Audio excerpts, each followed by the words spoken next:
Hello everyone, and welcome back to another episode of Ask the Pastor. Today we'd like to talk a little bit about the Vitality Seminar that we had on Saturday.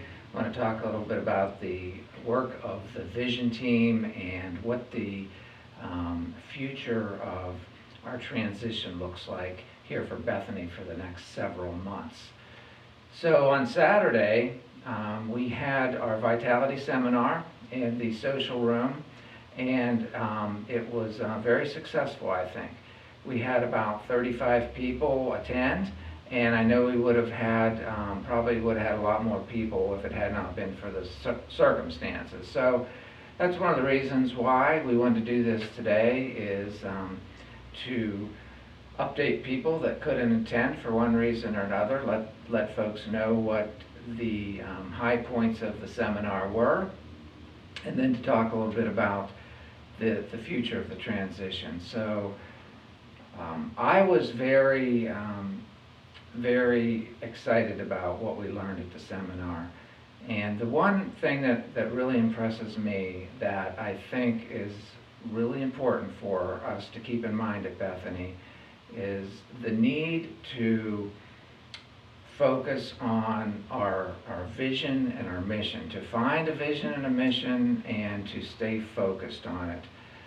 I think sometimes we get kind of scattered, we get diverse, and we forget what we're trying to accomplish. And the seminar helped bring that into focus for me, the need for that. So I'm going to ask Bob to give a few highlights of the seminar, the things that he thought were the most important that got conveyed to people. So Bob, you want to tell folks about that? Sure, happy to do that. Thanks for taking the time to watch this. I thought we had a great day on Saturday, lots of interaction, people working together to think about where God is taking Bethany, and so very encouraged by that and our time together. I guess there are a couple of highlights for me as we think about the process. The first question is it biblical? And for me, that's the foundation of everything. Churches struggle a lot with this idea of purpose or mission or vision, and then staying focused on that mission and vision, because I see churches all over the country struggling with this. So for me, the question is, well, where in the Bible does it talk about purpose and mission and vision? And I believe that in Matthew chapter 28, Jesus gave us the Great Commission, and it was his purpose statement for the church. The last words he said before leaving earth, so they have tremendous impact. And so he did not leave the church clueless as to what it was to do. And so we took some time to take apart that passage in Matthew chapter 28 known as the Great Commission. And again, the reason it's a co-mission is because God is already at work. God's already on a mission in Mercer. Our task is to find out what he is doing and get in on it, to be a part of what God has called us to do. And so we talk about vision. We talked a lot about vision not being about creativity, coming up with some clever statement and asking God to bless it, but the idea that vision is about discernment. It's about hearing the voice of God, and what in particular has God called Bethany to do, and where in particular has he called us to go. Because purpose or mission or vision ought to drive everything that happens in the life of the church. And purpose answers the question, who have we been called to reach? Again, one of the struggles in many churches I see is if you ask the average person in the church, who are you trying to reach? Typically there's one of two answers. Either, well, we're trying to reach everybody, or we don't really know who we're trying to reach. But in either case, my follow-up question is often, well, how's that going for you? Are many people coming to know Jesus here? And that's the heart of it. Are people coming to know Jesus? That's the call of the church. And so Jesus gives us a prescription for doing that we're to go, which means that if we're going to encounter unreached people, then we're going to have to get outside of our walls and go, particularly in our culture where there's a great gap between the culture and the church. And as we are going, and Jesus assumes going is a part of discipleship, not staying. And as we go, we will baptize people. Who do we baptize? People who come to know Jesus. And then what do we do with them? We teach them to obey the things that God has given us to do. And then those people are encouraged to go and reach others. And so it's in that context that Jesus gives us the purpose statement of the church, which I hope is the formulation and foundation for everything that we do. Then the question becomes, well, exactly what does that look like? How do we go? What is the process for doing that? Well, I really believe that the language of the church to the culture is service. If we're going to get their attention, it's probably because we are serving somewhere well. But if we're just going around the community doing a bunch of stuff, we have to ask the question, so what? What did that help us do? Not that those things were bad in and of themselves, of course they were good, but what's the purpose in them? What does it lead to? And so I think in our culture, the question of so what or what does it lead to is our service ought to lead to building relationships with non-Christians. And as we do that, as we serve them well, we get to know them well. And so I call that outreach. But again, so what? If we just did that, then we've only made more friends. The ultimate goal is that we ought to be sharing the gospel. So we serve somewhere well in order to build relationships, in order to share the gospel. And I think that's the heart of the mission and vision, and that is the call of the church. And if we're going to do that, if we're going to serve well, and if we're going to be building relationships, then that means we need to be going to the same place over and over and over again. We're only going to build relationships as we get to know them. And church growth people are telling us now that in this context that there really are two conversions to Christianity because the culture and the church have such a bridge and divide between them. One conversion is that non-Christians need to get to know Christians first. There has to be relationship. And it's in the context of relationship that the gospel is best shared. Again, church growth people are telling us that the average person who has no connection to the life of the church has to hear the gospel 21 times in order to begin to understand it. Well, if we're going to do that, then it means we need to focus well on where we build relationships. So we can't go to 20 places in the community. We can go to one or two. And so the question then becomes, well, how do we determine where God has called us to go? And when we determine where God has called us to go, we have a purpose, we have a strategic plan in order to do that. We set goals with timelines specifically to be able to keep that process moving along. And then we look at our inside structure and ask the question, what do we need to do differently in order to reach the people that God has called us to reach? And that may mean a lot of things. It may mean churches and changes in how we worship. It may mean changes in how we structure the church or facilities or all kinds of things. But that becomes then the driving passion of what we do. So I think those are the highlights in that process. Yes, and the exciting thing to me is rediscovering our mission, because it does seem that we have lost sight of what is our mission here at Bethany over the years.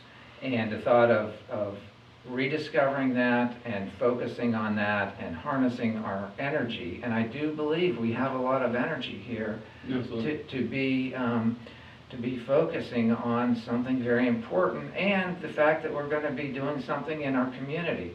And right here around the church, right in our community of Mercer, and we know there are needs here. We know there are people that need served. And so the vehicle that we use to discern where we want to go, in this case, and we're calling that the vision team. Correct.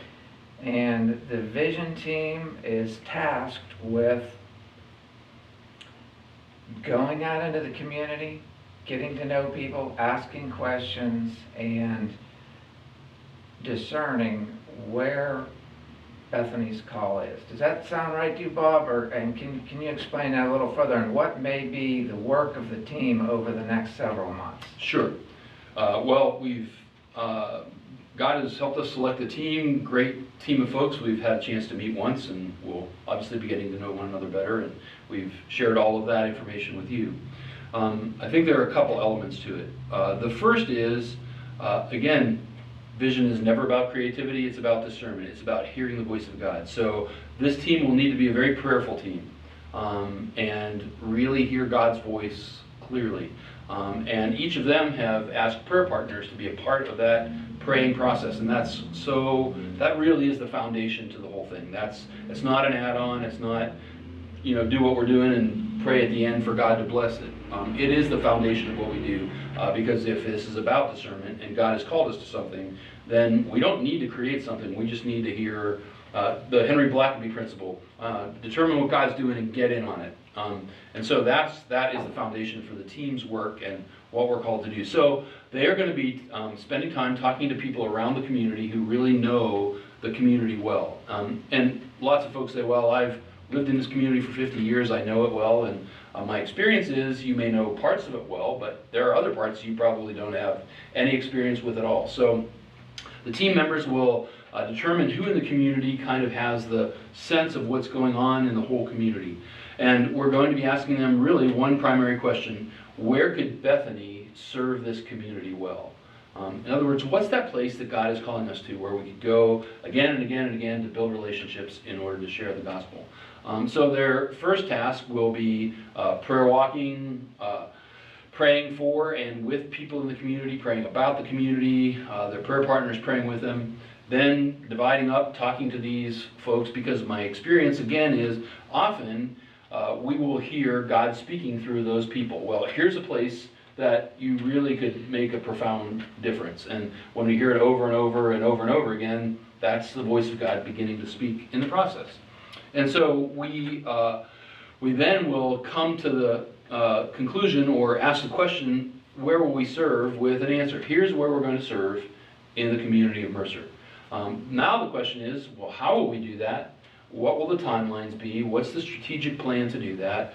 What are things we might need to do inside the church in order to facilitate us doing that well? Answering all of those questions and bringing that kind of to a conclusion in a packet. Then that information will be handed to the session, because they are the ultimate authority in the life of the church. And so the session will take that information, that material, and say, well, I think you're on the right track. Maybe you ought to tweak this or think about this, or in their discernment, have some input into that process. Then they approve it. After they approve it, then we will form probably what's called an implementation team. They're different from the vision team in that the vision people are visionaries. They're people who think outside the box. The implementation team will be people who are really wired to help that particular thing. Wherever it is God's called us to go, maybe they have relationships there. Maybe they have things they know about that. Maybe in their work situation they have information about that. So some of the vision team members may stay on and be a part of that, but others may join that team to implement the strategy that God has given for us to do. And that takes us forward for a number of months as we put the plan in place, as we evaluate how that's going, getting together once in a while and saying, well, what's going well here? What do we need to tweak? What do we need to do differently? And that will take us for quite some time into the future.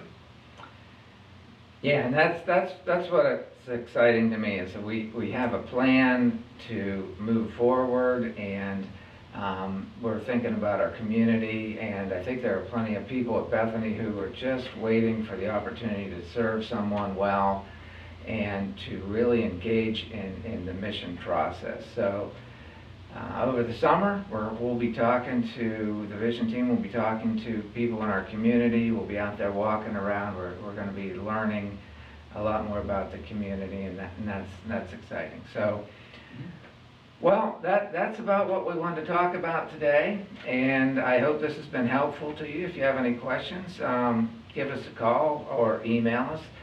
And if you have any other ideas that you would like us to include in the next Ask the Pastor, let us know.